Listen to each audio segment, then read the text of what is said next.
Assalamualaikum warahmatullahi wabarakatuh. Salam sejahtera bagi kita semua. Perkenalkan, kami dari peserta Latsar CPNS Kementerian ATR BPN tahun 2022, gelombang 5, angkatan 33, kelompok 2, sub kelompok 1. Izinkan saya memperkenalkan anggota kelompok kami. Pertama, ada Saudara Andi Nurul Anissa Della Putrisya sebagai ketua kelompok. Kedua, ada Saudara Ade Agustia Putri. Ketiga, dengan saya sendiri, yaitu Adi Sintia. Keempat, ada Saudara Chris Alvanit Sinurat. Dan yang terakhir ada Saudara Frankie and Roman Dewey. Pada tugas kali ini, kami akan membahas mengenai pelayanan yang baik atau best practice dan pelayanan yang buruk atau bad practice terkait dengan manajemen ASN dan smart ASN di Kementerian ATR BPN. Sebelum pembahasan lebih lanjut, mari kita simak video berikut ini. Saat pemerintah menggencarkan program sertifikat tanah gratis untuk rakyat di Kota Cimahi, Jawa Barat, justru ada seorang pejabat Kementerian Agraria dan Tata Ruang Badan Pertanahan Nasional terjaring operasi tangkap tangan dengan barang bukti uang puluhan juta rupiah di ruang kerjanya hasil pungli program PTSL. Sementara di Cikupa, Kabupaten Tangerang, Banten, mantan kepala desa dan 3 perangkat desa di Cikupa juga tertangkap tangan melakukan pungli dalam program PTSL dengan barang bukti mencapai 2 miliar rupiah.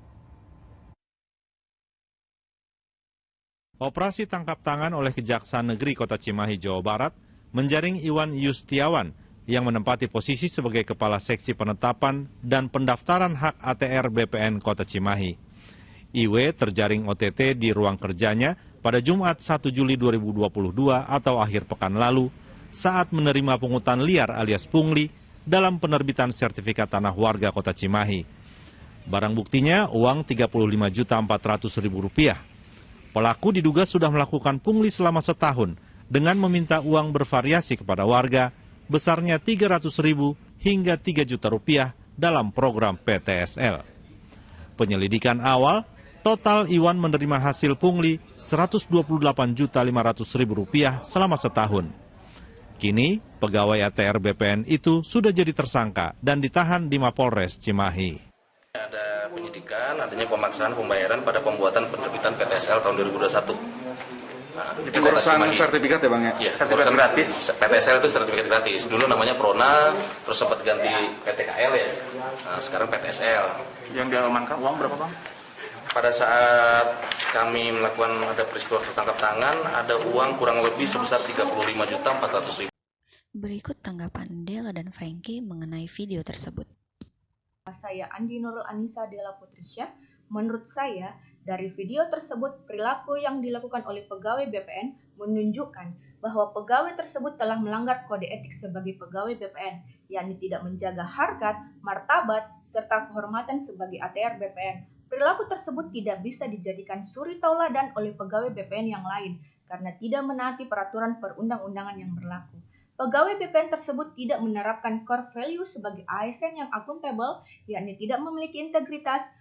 Perbuatan yang dilakukan oleh oknum tersebut menunjukkan adanya kelemahan sistem pengendalian ASN. Sistem pengendalian ASN adalah salah satu tonggak untuk menindaklanjuti tindak pidana korupsi yang dilakukan oleh ASN. Sehingga lemahnya atau longgarnya sistem pengendalian ASN, semakin terbuka peluang pula untuk melakukan tindak pidana korupsi. Harusnya kita sebagai pegawai BPN melakukan pelayanan yang maksimal kepada masyarakat atau pemohon, jangan memperkaya diri dengan cara yang tidak baik, sebab sebagai pegawai BPN kita sudah memiliki hak, yakni menerima gaji, tunjangan, jaminan pensiun, dan jaminan hari tua. Oleh sebab itu, kita harus menjalankan kewajiban dengan sebaik-baiknya sebagai pelayan publik, sehingga apabila kita sudah memberikan pelayanan yang terbaik kepada masyarakat, hal itu menunjukkan kita adalah pegawai BPN yang profesional dan bebas dari praktik KKN. Itulah pendapat saya mengenai video tersebut. Terima kasih. Halo, terima kasih untuk waktu yang diberikan kepada saya. Saya Frankie Roman Dewey. Menurut saya, dari video paparan yang dijelaskan di atas, menjadi suatu presiden buruk bagi pelayanan pertanahan di Indonesia karena kedua oknum tersebut tidak mencerminkan nilai-nilai dasar PNS, terutama nilai akuntabel, dan oknum-oknum tersebut telah menyalahgunakan jabatan yang dimilikinya. Selain itu juga oknum-oknum tersebut melanggar kode etik dan kode perilaku ASN yang dibuat untuk menjaga martabat dan kehormatan ASN sebagaimana Di dalam pasal 5 ayat 2 Undang-Undang ASN dalam poinnya yang A, disitulah disebutkan bahwa seorang ASN wajib menjaga agar tidak terjadi konflik kepentingan dalam melaksanakan tugasnya. Dan salah satu sumber konflik kepentingan yang harus menjadi perhatian bagi ASN diantaranya yaitu gratifikasi, yakni pemberian dalam arti luas meliputi pemberian uang maupun fasilitas lainnya. Konflik kepentingan ini juga berpotensi menimbulkan tindak pidana korupsi. Beberapa bentuk konflik kepentingan yang dapat tidur dari pemberian gratifikasi ini diantara lain adalah yang pertama, pemberian gratifikasi dapat membawa vested interest atau kepentingan pribadi sehingga munculnya kewajiban timbal balik atas sebuah pemberian sehingga independensi ASN dapat terganggu. Kedua, pemberian gratifikasi dapat dipengaruhi oleh objektivitas dan penilaian profesional ASN. Dan yang terakhir, yang ketiga, penerimaan gratifikasi dapat juga digunakan sedemikian rupa untuk mengabulkan terjadinya tindak pidana korupsi sehingga selain oknum-oknum telah melanggar nilai-nilai dasar PNS dan kode etik dan kode perilaku ASN, mereka juga telah melanggar ketentuan peraturan perundang-undangan yang berlaku, yaitu pasal 12 nomor 20 tahun 2021 tentang tindak pidana korupsi, yaitu penyelenggara negara menyalahgunakan kekuasaan.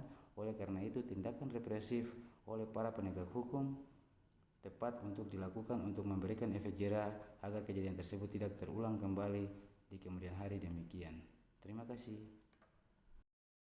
Dalam video tersebut menunjukkan bahwa tidak terlaksananya manajemen ASN yang baik yang mengakibatkan tidak terciptanya keprofesionalan pelayanan kepada masyarakat.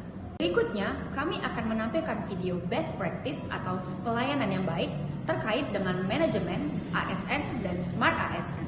Berikut ini kami tampilkan videonya.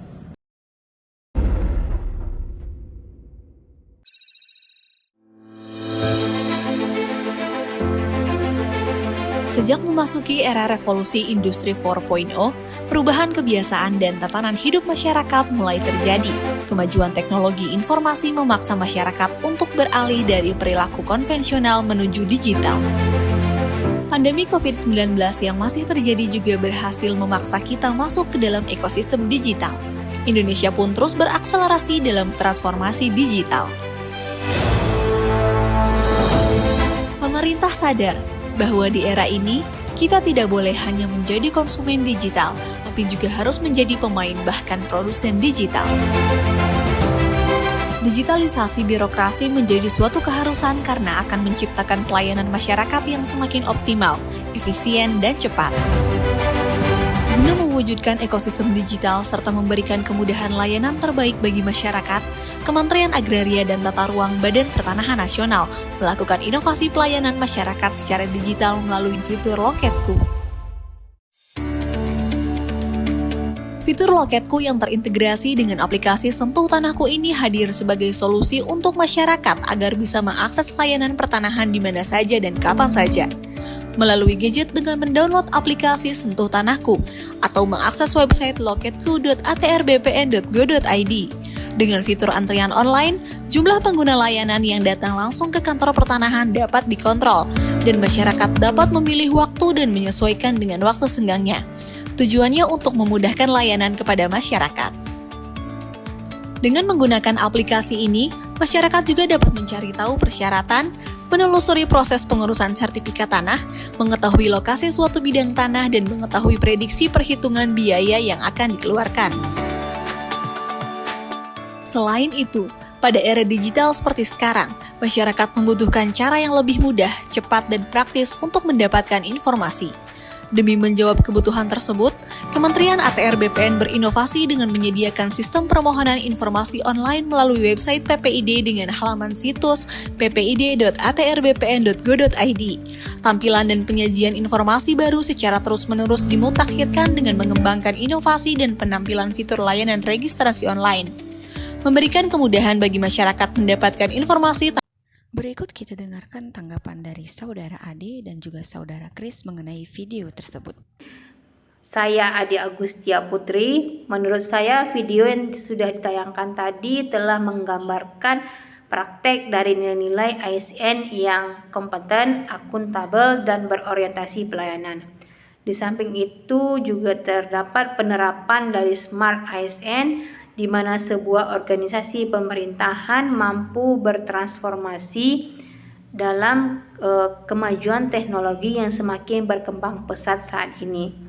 Tidak hanya menjadi konsumen digital, namun juga bisa menjadi produsen dari produk digital.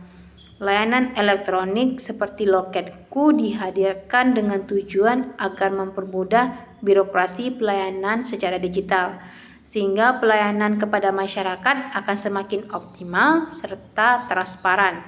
Sebagai CPNS sendiri, tentunya ini bisa menjadi pembelajaran dan contoh yang baik bagi saya agar saya juga bisa berinovasi di unit kerja saya. Saya akan mendukung transformasi digital sebagai solusi peningkatan pelayanan yang lebih mudah dan transparan. Sekian dari saya, maaf jika ada salah kata, terima kasih banyak. Terima kasih atas kesempatannya, saya Chris Alvani Sunurat dari Kantor Pertanahan Kabupaten Tapanuli Utara.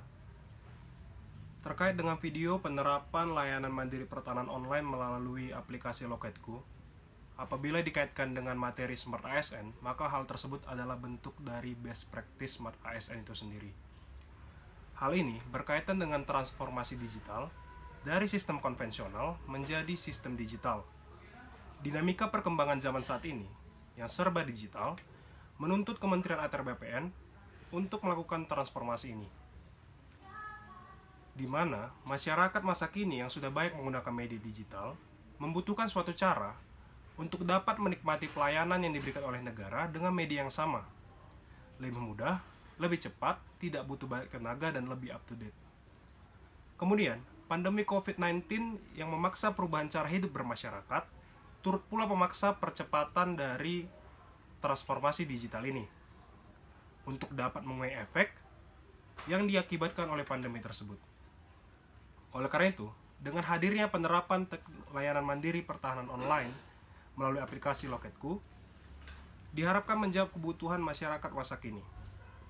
Selanjutnya, dari sisi manajemen ASN, terkait fungsi dan tugas ASN sebagai pelayan publik yang memberikan pelayanan publik yang profesional dan berkualitas, penerapan layanan mandiri pertahanan online melalui aplikasi Loketku merupakan contoh dari best practice manajemen ASN itu pula.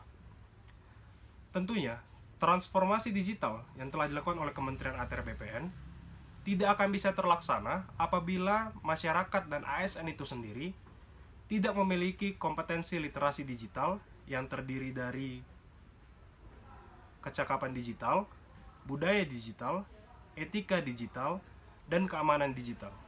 Mungkin itu saja dari saya. Terima kasih.